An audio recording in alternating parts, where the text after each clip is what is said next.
So today I am here to do the mid-year book freakout tag.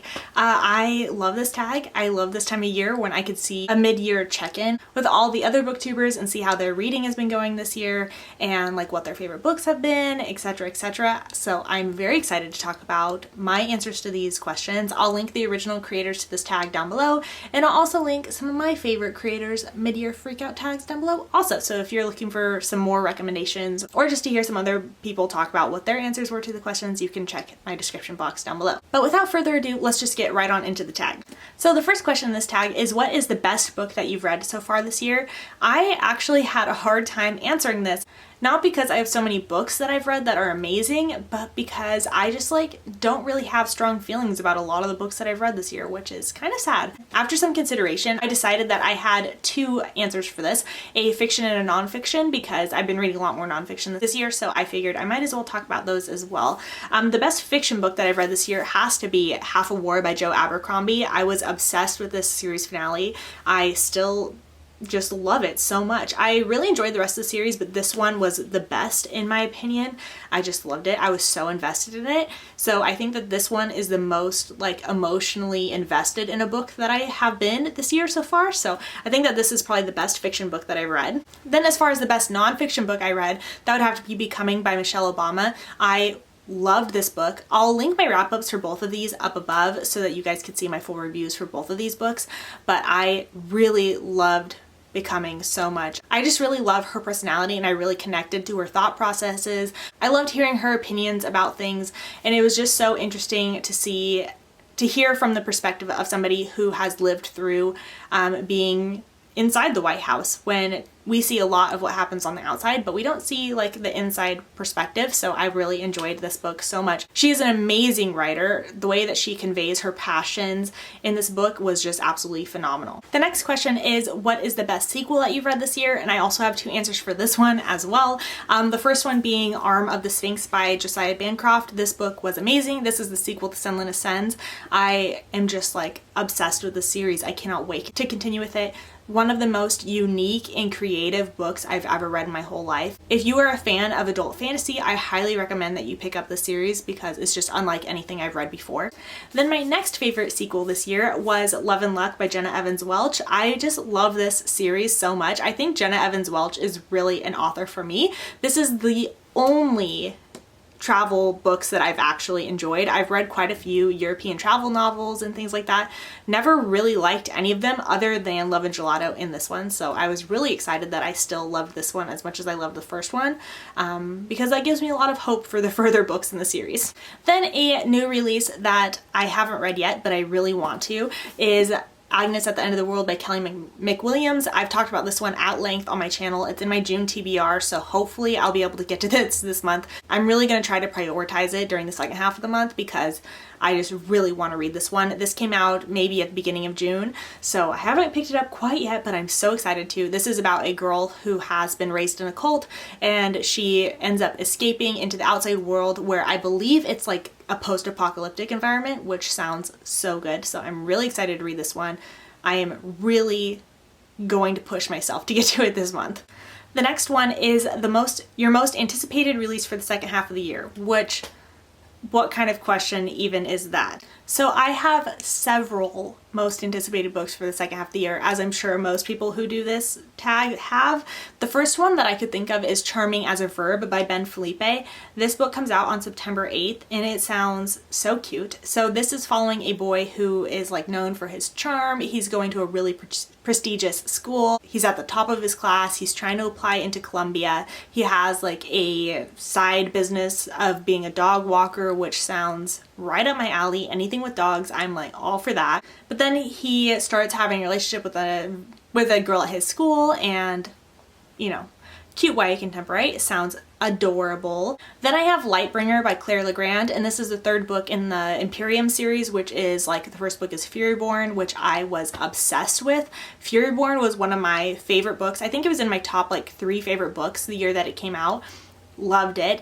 The second book, Kingsbane, I didn't love as much. It kind of leaned more on a 3-star rating to me, which was very disappointing, but still looking forward to this third book. It comes out October 13th. I'm hoping that I enjoy it as much as I enjoyed the first book rather than the second one. Then I have Bone Shard Daughter by Andrea Stewart, and this comes out also September 8th, same as Charming as a Verb. And this is a adult epic fantasy, which sounds so cool. This is about bone. They use bone shards for their magic system, which sounds amazing. I don't really know too much about it other than that, but it just sounds really interesting and really cool, so I'm looking forward to this one.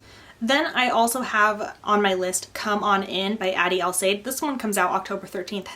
Also, how weird that so many of them are coming out on the same date. So anyway, this is an anthology, which is following the joys, heartbreaks, triumphs of immigration. This has stories about immigrants from Ecuador, Argentina, Australia, India, Fiji, Mexico, and more. I'm not really too sure about any of the authors that are featured in this. I just am really excited about the subject matter. It sounds very intriguing to me, so hopefully I'll enjoy that. I haven't read too many anthologies this year, so that's definitely one I want to pick up. So I think those are all like my most anticipated books for the next half of the year. So then I have What Was Your Biggest Disappointment this year? And again, I have 2 books for this answer. I don't know what my problem is, but I can't pick just one answer to save my life. First one being The Winner's Curse by Marie Rutkowski. This book just was not what I wanted. I gave it 2 stars and I just didn't like it. There wasn't much of a plot to it other than the romance, and that's fine for me. I don't mind that, but I didn't even believe the romance, so I couldn't even get behind that. So this book just offered nothing to me and I just didn't like it. So definitely unhauling this one, and I won't be continuing on with this series. Then secondly, I have Fate of the Fallen by Kel Cade. I was like super anticipating this one, but the writing just was not good. It wasn't cohesive, nothing flowed well. It would just like throw you into random scenes and you didn't know how you got there. The dialogue was very weird, didn't sound natural at all. Basically this whole book just wasn't naturally done. It didn't flow at all. I'll link my review of this up here if you want to hear more of my full thoughts on why I didn't enjoy this one. It was just a huge disappointment. I was really excited to read this book. It was one of my most anticipated of last year's, but then I just didn't get around to it until this year, so sadly, not for me. Finally, one I just picked one answer to, and that is Your Biggest Surprise, and I would have to go with Walk on Earth a Stranger by Ray Carson. This is a surprise because I did not expect it to love it as much as I did, but it was in my 5-star prediction video, so do with that what you want. Basically, I thought that I might love this one. This was like my wild card pick in my 5-star prediction. I felt like I was gonna go either way, whether or not I loved it or hated it, and I didn't expect to love it as much as I did. Even with a 5-star rating, sometimes, you know, you're just not like super invested in a book even though you give it 5 stars because it's written really well, or you know, something like that. It's objectively good, but you don't have like your heart in it, and this book just like captured my heart and I just loved it so much. So it was a surprise in that I wasn't expecting to like connect with it as emotionally as I did.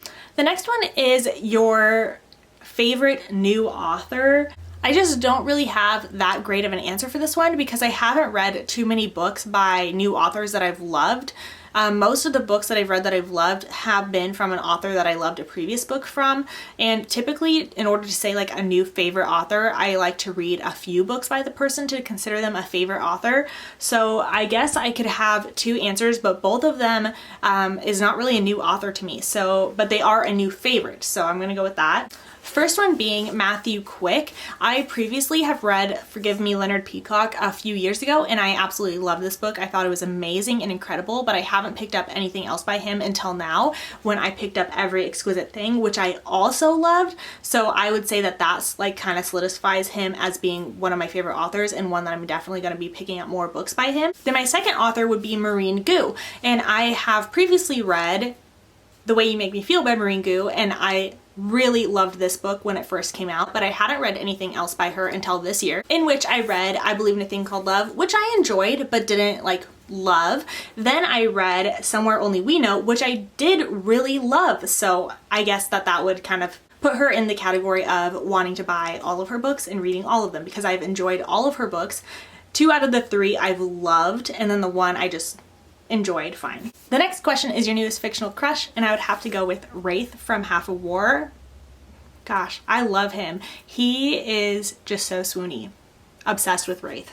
Love him and Scarra together, my favorite, but I really love Wraith a lot, which was actually pretty surprising to me because the rest of the series didn't really have like a romance that I really was like all for, or a character I really loved until this one when I got Wraith and Scarra, and I loved them both, but Wraith was definitely my new fictional crush. The next one is your newest favorite character, and for me that would be Essen from the 5th season. Her character is just one of the most interesting characters I've ever read from. She's not like a character that I really connect with or that I'm like relating to, but it's just one of the most interesting characters I've ever read. And N.K. Jemisin did an amazing job with the character development in this book. Just one of the most incredible character developments I've ever read. Then we have a book that made you cry, and I think the only book that I've cried in this year, I was trying to think about it for a long time and figure out where have I read that has made me cry. And the only book I think has made me cry this year was In Order to Live by Yeonmi Park. This is following Yeonmi Park's life story as she has escaped from North Korea and gets sold into human trafficking, and that was probably the saddest book that I've read this year, but I think after that I haven't really cried during any books.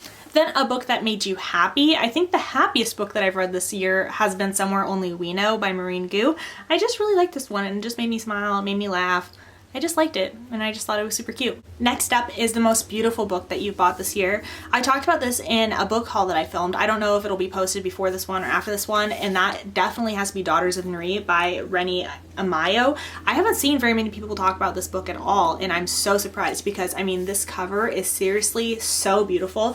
I'm not familiar with the artist who does this cover, but I think it's just so gorgeous. Then my other favorite one I think would have to be Bonecryer's Moon, and I know Charlie Bowater did this one, and the colors are just like my ideal color palette, and I just really enjoy this one also. Then the last question is, what books do you have to read before the end of the year? So this would be a good opportunity to do a check-in on my must-reads of 2020 video, which I will link up there if you have not seen it yet. But I believe I did 10 books this year that I must read before the end of the year, and so far I have read 5 of them, so I have 5 left, which is thumbs up, very good.